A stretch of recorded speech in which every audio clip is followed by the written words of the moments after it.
My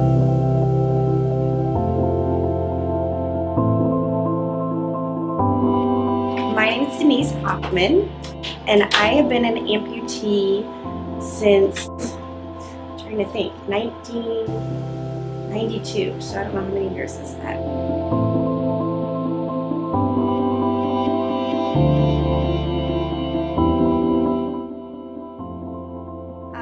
I had osteosarcoma, bone cancer, when I was 12, and initially they did a limb sparing procedure, and then I had that for about 5 years, I guess it was, and then the allograft eventually broke and failed, and on a couple of different occasions, so that's when I made the decision to go ahead and let's just amputate.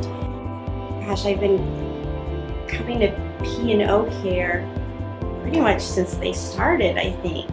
John is my prosthetist, and we actually met originally. He and I were in Spanish class together at St. Louis University. Isn't that funny? And that's when I actually had my leg amputated, was that semester, so I'll never forget. Mechanical knee really relies on fluid, and there's nothing controlling that fluid except for either a swing unit or some kind of a cylinder. What we've done is we've taken it a step higher. We've put a microprocessor that's connected to the hydraulic cylinder or inside of it that actually controls the fluid. So specifically a valve that opens and closes, and it controls that rate the valve opens and closes depending on where the patient's step is during the gait cycle.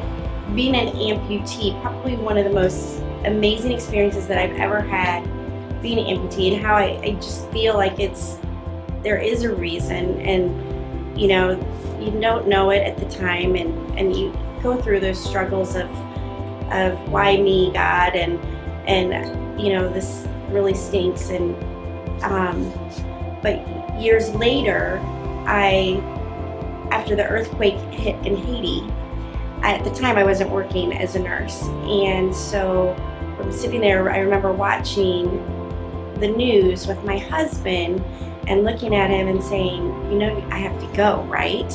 You hear about all these amputees there, and so I just knew in my heart, I'm like, I'm not working, I'm a nurse, I'm an amputee, I need to go. Proud and glad to be an amputee at that time.